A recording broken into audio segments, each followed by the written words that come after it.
NFL teams have the most violent rivalries of all time. Park is still down. One player even got a nose chop mid-game. Oh, look at the bloody nose. Man. These are the biggest NFL rivalries of all time. And we gotta start with the biggest and best rivalry right now, between the Bills and the Chiefs. Even though this rivalry started in the 60s, there were only a few games between 1990 and 2000 that were even worth remembering. And by the 2000s, the rivalry basically flatlined. The Bills were trapped in a playoff drought for 17 years, and the Chiefs, they weren't much better. A couple of decent runs in the early 2000s were overshadowed by a defense that couldn't block a pass if its life depended on it. By 2012, they were a 2-14 joke, and the future was not bright.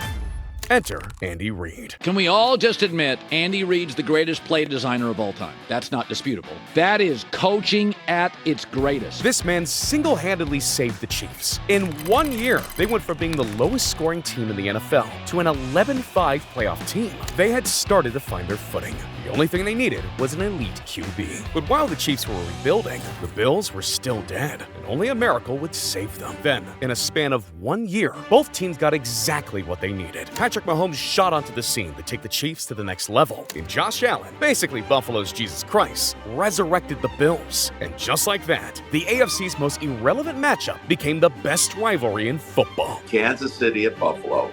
That is, and I'm not trying to sound like I'm selling you a bunch of hyperbole here, but is that not the best rivalry right now in the game?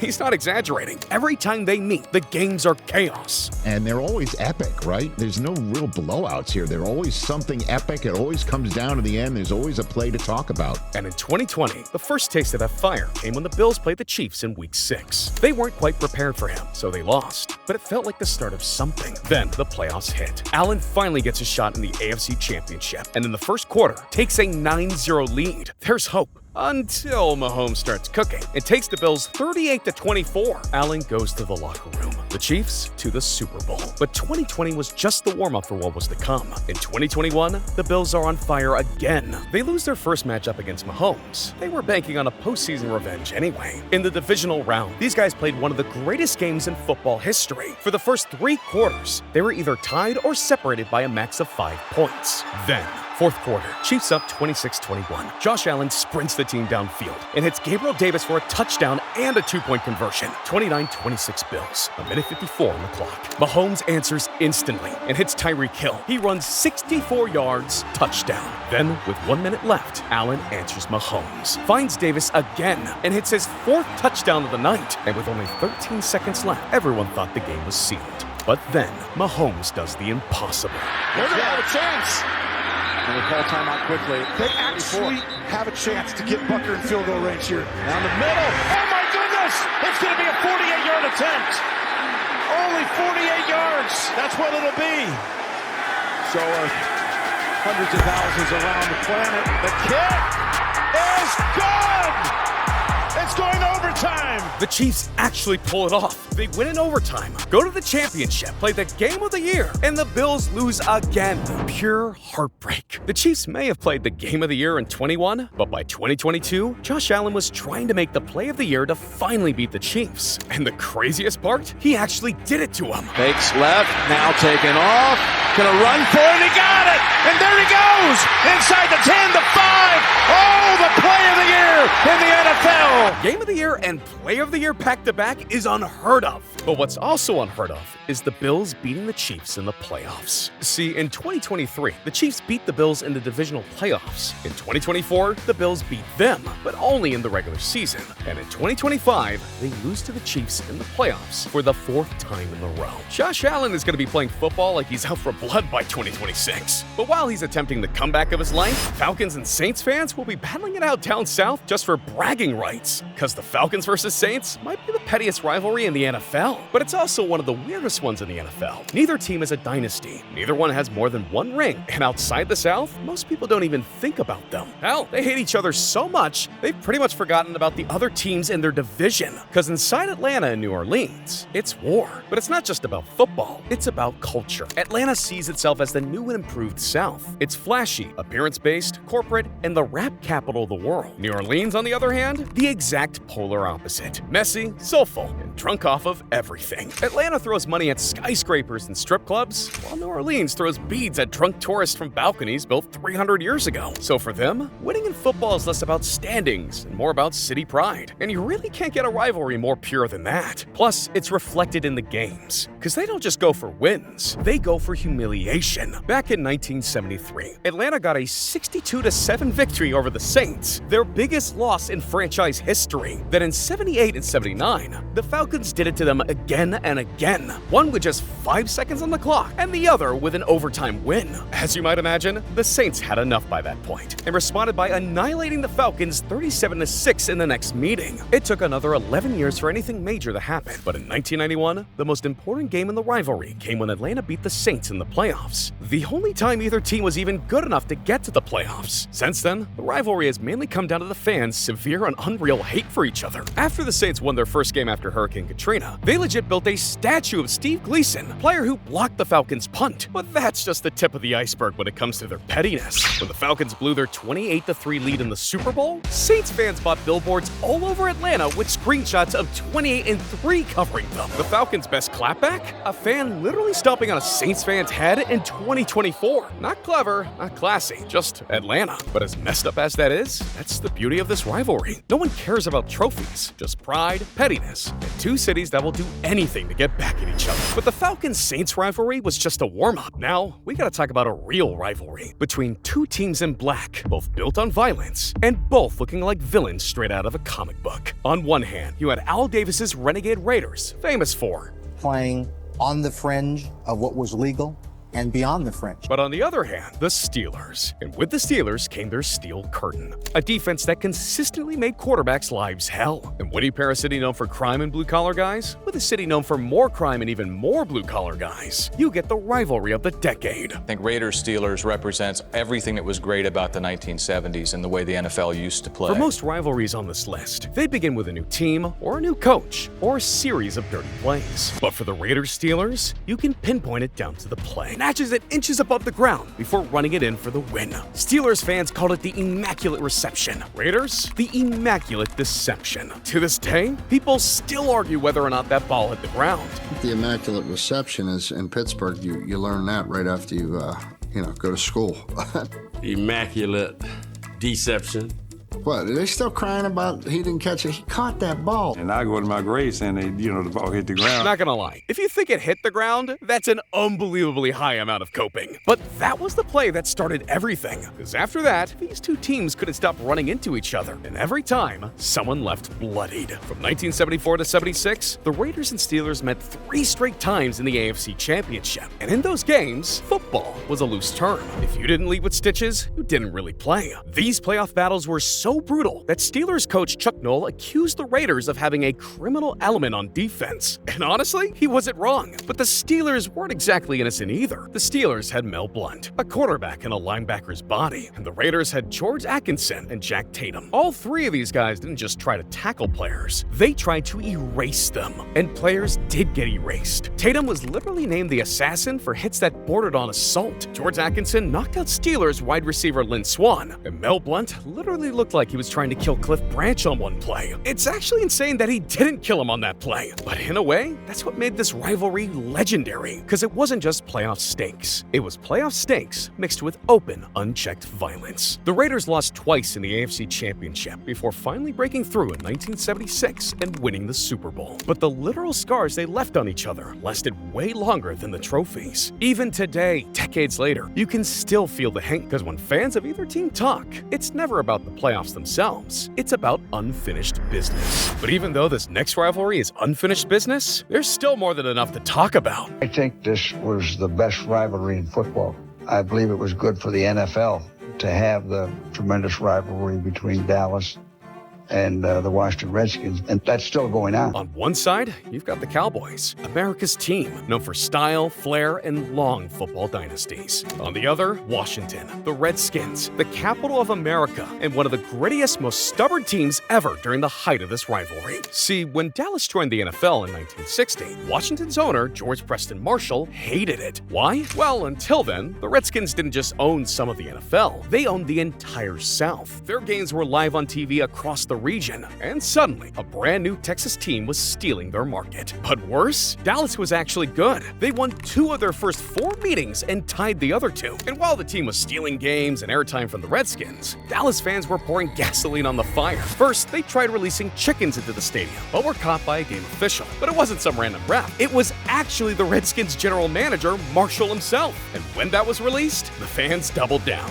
The next year, right before the Dallas Redskins game, fans dropped off a live turkey in Marshall's bathroom. Couple that with a brutal 38-10 defeat from the Cowboys, and Washington officially wanted Dallas dead. By the 70s, that hate had turned into war. Normal games turned into battles for NFC dominance. And in 1972, when the teams met in the NFC Championship, Washington came down hard and absolutely smacked Dallas 26-3 for the championship. Unfortunately for Washington, that game was a fluke. In the 1970s, Dallas's coach Tom Landry had built the Doomsday Defense, a unit so stacked it terrorized every offense it faced. Head QB Roger Staubach, literally nicknamed Captain America, and the Cowboys were on top of the world. From 70 to 79, Dallas made 5 Super Bowls, won 2 of them, and became nationally recognized as America's team. No one in the NFC or NFL had a bigger spotlight, and Washington was seething. While the Cowboys were parading around Lombardi trophies and building a dynasty, Washington was stuck chasing them, only winning 3 out of 10 games in the late 70s. But in 1981, a new face joined the Redskins, and it wasn't a player, it was a coach, Joe Gibbs. The Redskins didn't know it yet, but Gibbs was the silver bullet they needed to take down the Cowboys for good. Because overnight, the Redskins became relevant. And when they added John Riggins as a fullback and Joe Theismann as a QB, they went from irrelevant to a powerhouse. And their offensive line became so insane, they got their own nickname, the Hogs.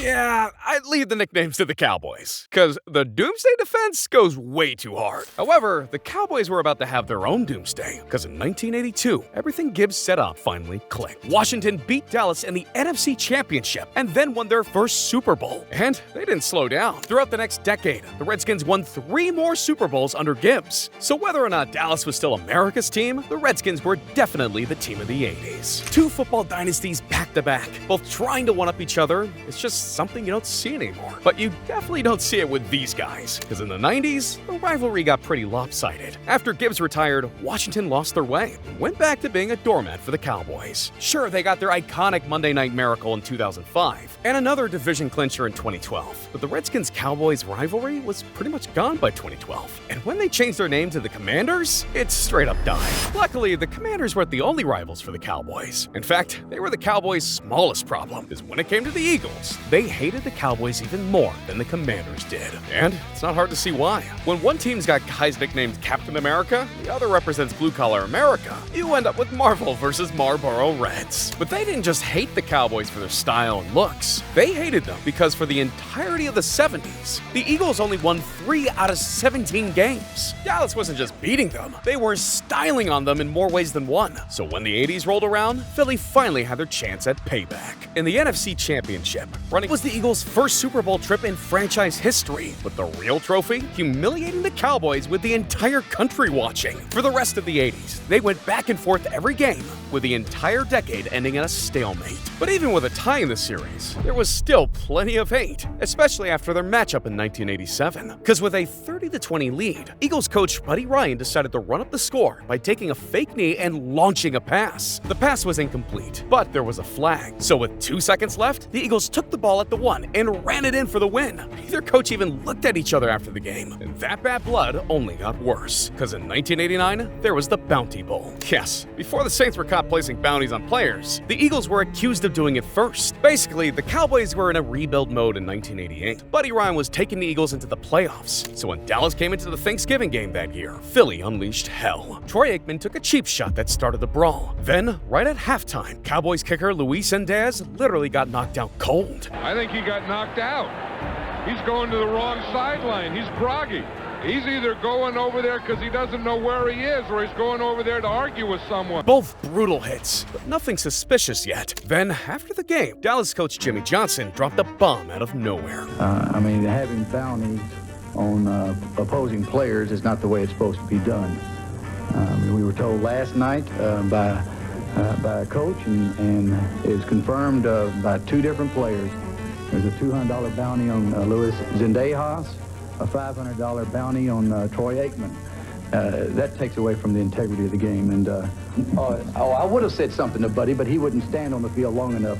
He put his big fat rear end into the dressing room. Obviously, Buddy Ryan denied it all, but Eagles fans, they doubled down. So 2 weeks later came Bounty Ball 2. It was literally called that on TV. Fans were waving bounty signs and trash talking like crazy before the game. And when the game started, they started raining down snow, ice, even batteries right onto the Dallas players and coaches. Philly went on to win again 20-10, but with Dallas taking late hit after late hit, the NFL decided to investigate, and they found millions and millions of absolutely nothing. But it wouldn't have even mattered if they did, because the only thing the Eagles actually care about is beating Dallas. Despite losing to Dallas 6 games straight in the 90s, they get stomped 10 times. They'll cling on to the one time they humiliated Dallas in 95. And in 2008, and again in 2022, and make every one of them feel like a championship, all because they can't get over losing for 10 years straight. But the teams from this next rivalry know all about losing, because the Bears-Packers rivalry has been going on for over 100 years, with hits started dirty in their very first game. The Bears shut out Green Bay 20-0. 2 years later, players Frank Haney and Tilly Voss got into a fight so bad it became the first ejections for fighting in NFL history. It didn't stop there. After the Bears killed the Packers 30-3, one fan ran onto the field and dropped the Bears lineman with a one-punch knockout. However, embarrassment went both ways, because they've traded years just destroying each other. The Packers once shut out the Bears 5 games in a row, while from 1941 to 1959, the Bears won 30 out of 39 games. Then came the 60s. Green Bay dropped a 49-0 shutout in 1962. But since this was the 60s, people still had manners. No fighting, no fan freakouts, just one team taking the W and another holding the L. That all changed when the 80s hit. In 1985, Packers staff filled the Bears locker room with horse manure before the game. Packers cornerback was ejected for throwing Walter Payton over a bench. And Packers safety Ken Stills also got kicked for hitting Matt Suey way after the whistle. The Bears' response? They won the game. On top of that, they were still on track for the best season in NFL history. So they got cocky and pulled the most out-of-pocket move of all time. They dropped the song, the Super Bowl Shuffle. We're just here to do the Super Bowl Shuffle. Well, they call me Sweetness, and I like to dance. Running the ball is like making more mans. We had the goal since training camp to give Chicago a Super Bowl champ. And we're not doing this because we're greedy. The Bears are doing it to feed the needy. We didn't come here to look for trouble. We just come here to do the Super Bowl Shuffle. No joke, the song hit 41 on the Billboard 100 and got nominated for a Grammy. And it was dropped 2 months before the Super Bowl, which they went on to win 46-10. That's probably the biggest dick move in any sport, maybe ever. But it didn't go unnoticed. The next year, Packers lineman Charles Martin wore a towel with the Bears players' jersey numbers written on it. A literal hit list. And he followed through by body slamming Jim McMahon after the play. And they still lost. But it wouldn't be too long before they got their time to shine. Because from 1989 to, well, now, the Packers have made the Bears irrelevant. And they've dominated so hard that the rivalry is basically dead. But at least it led to one of the hardest player quotes of all time. It's Rodgers running for the score. But this next rivalry isn't about two teams, it's about two players. Because when you talk about Colts Patriots and later Broncos Patriots, what you're really talking about is Peyton Manning versus Tom Brady. From the early 2000s through the mid-2010s, these two weren't just quarterbacks, they were the playoff gatekeepers. In the beginning, though, it wasn't even a close matchup. Brady's Patriots smothered Manning's Colts 3 straight times from 2000 to 2004, twice in the playoffs. Even though Peyton was putting up stats like back-to-back 4,000-yard seasons and breaking Dan Marino's record passer rating with a 121.1, Bill Belichick's defense was his kryptonite. And in 2003, Peyton threw 4 interceptions in the AFC Championship game alone, sending the Pats on to another Super Bowl. It felt like Brady had all the rings and all the clutch moments, while Manning was left with his stats and excuses. By 2006, all hope seemed lost. The Colts meet the Patriots in the AFC Championship again. The Patriots jumped to a 21-3 lead again, but this time, Manning didn't fold. Slowly but surely, he chipped away at the lead, then engineered a 76-yard touchdown drive before halftime, ending with a field goal that barely got hit. And Hunter Smith doesn't panic, and Adam Vinatieri says, let me just keep my routine going, keep the rhythm, and he makes it. But by the second half, he came out swinging. A pair of long drives turned into rushing scores, and the Colts defense stepped up with a crucial stop on Brady. By the fourth quarter, the impossible became possible. The Colts clawed back from 18 points down, the largest comeback in conference championship history, and sealed it 38-34. And Manning finally went to the Super Bowl. For once, he had the stats, the bragging rights, and the ring. By the early 2010s, Manning was wearing orange instead of blue. Now it was Patriots versus Broncos. And somehow, the stage was even bigger. But 2013 was the peak. Again, AFC Championship, and again, Peyton versus Tom. Manning comes out insanely hot. He was surgical with every pass. By halftime, Denver's up 13-3. But in the third quarter, he drops a bomb drive. 94 yards, capped with a touchdown to Demaryius Thompson. Suddenly, it's 20-3. At this point, all Brady can do is sit back and watch. But Manning finishes the game with 400 yards and a 26-16 win. He didn't have a whole lot of time to celebrate, though, given his absolute beatdown in the Super Bowl at the hands of the Seahawks. And on top of that humiliation, the next year they lost to Manning's old squad, the Colts, in the playoffs. And Brady went on to win that Super Bowl. But in a weird way, 2014 almost felt like a trade-off. Brady stayed on top of Manning in their rivalry, but he also avenged Peyton's brutal Super Bowl loss to the Seahawks by beating them himself. And yet, the final word didn't belong to Brady. Tom Brady is indisputably the greatest quarterback of all time. Manning got the leave after beating his #1 rival, winning the whole thing, and getting the last laugh, closing the book to one of the greatest quarterback rivalries the NFL has ever seen. But this rivalry was about two guys going head-to-head. The Steelers versus Ravens rivalry was about two teams going blood for blood. But before the Ravens even existed, they were the Browns. QB Ben Roethlisberger joined the Steelers in 2004, because Ben was raw on the field. He literally went 13-1 that season. The only game he lost? His first game against the Ravens. The Ravens legit hospitalized the Steelers' original quarterback, and Ben subbed in. His big welcome to the NFL moment, but that wouldn't be the last time a player's story would be written with blood. And Ravens linebacker Ray Lewis was the Punisher himself, dealing out a brutal tackle to Jerome Bettis and Amos Zaraway, and even a season-ending broken collarbone to Rashard Mendenhall. But Ray Lewis was the least of the Steelers' worries. During their 2006 matchup with the Ravens, Big Ben got sacked a record 9 times. And by that point, the Steelers were in desperate need of an answer for the human wrecking ball that was Ray Lewis. And how do you fight a dirty player with an even dirtier one? And for the Steelers, that was James Harrison. He was getting fined every week, drilling anyone who crossed him. And in 2007, he finally spilt Ravens blood. But Harrison was just the beginning. In 2006, the Steelers also signed Ryan Clark. And although it took him a few years to get going, by 2008, he was a missile. It was this year that every Steelers-Ravens matchup was a one-score slugfest. Every hit could have been a season ender. But in the AFC Championship, the violence hit a new peak. Ed Reed went in for an aerial slam. Both QBs got hit every play. Linemen were fighting for no reason, and even a Steelers wide receiver got in on the action. But the worst one? A Ryan Clark tackle that knocked out Willis McGahee. After years of enduring the Ravens' hitman, the Steelers were finally able to deal out some pain, and they won. Flacco, ball in the air and intercepted by Carter. That will do it. The Ravens went home with their tails between their legs after the most brutal playoff game in history, but that wasn't the end. In 2009, both regular season games went to overtime, both decided by 3 points. Suddenly, it was back to the playoffs. It was nowhere near as violent as the first one, but the victory cut way deeper, and that victory went to the Ravens. So now, it was the Steelers' turn for revenge. The rivalry hit the highest point yet. The fact that they're both in the same division just adds to the hatred. That game should not be played on a Sunday afternoon at 1 o'clock.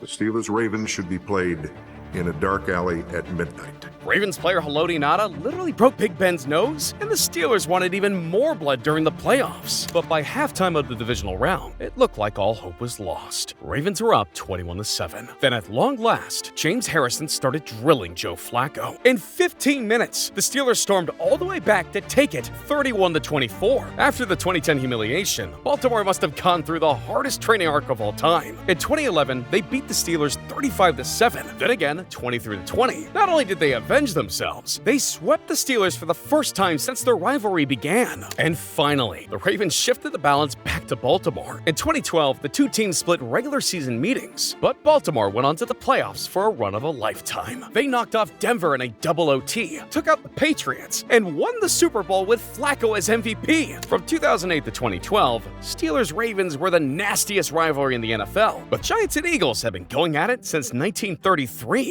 Their very first meeting, New York shut out Philly 56-0 at the Polo Grounds. The response? Nothing. The Eagles were the Giants' punching bag for all of the 30s. Then they saw a few wins during the 40s. By the time the 50s hit, it was back pure Giants domination. But if you know anything about Philly, it's that you know they don't handle losing well. No!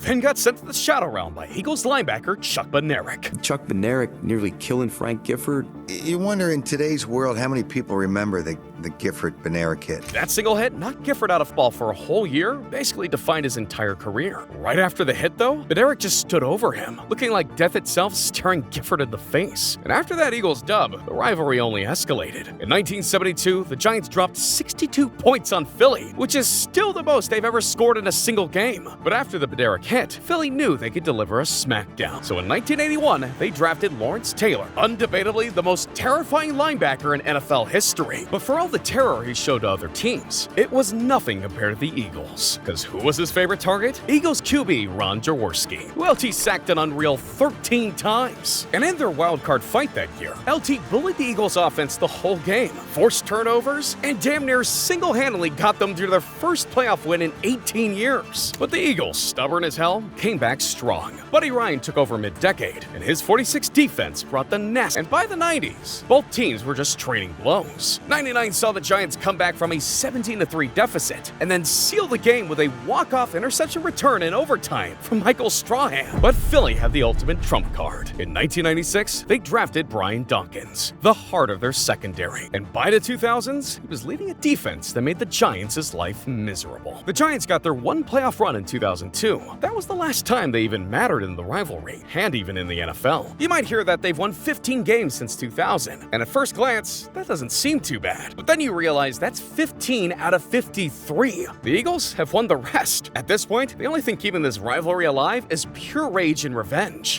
That would have to be the Cowboys and 49ers. They met 7 times in the playoffs, and 6 of them were in the conference championship round. In the 70s, the Cowboys had enemies everywhere. Oh yeah, these teams were goated. They were so good, they were Super Bowl gatekeepers. But not just for a few. They went head-to-head in 2 NFC championships and a divisional playoff game, all of which the Cowboys won. And as we know, Cowboys were unstoppable in the 70s. So they went on to win every single matchup through 1980. But in 1981, they met for the 3rd time at the NFC Championship. And for the first time in over a decade, the tide shifted. But San Francisco's comeback was the most clever thing they'd ever done. Because after the catch, they also won the Super Bowl. And suddenly, America's team became America's afterthought. Because if they couldn't stop the winning in the 70s, they also couldn't stop the losing in the 80s. The Cowboys were dying. I mean, the 49ers alone beat them in every single game all the way up to 1990. Jerry Jones wasn't about to let Dallas die. By the late 80s, he'd bought the team, fired legendary coach Tom Landry, and hired Jimmy Johnson. Then came the move that changed the NFL forever, the Herschel Walker trade.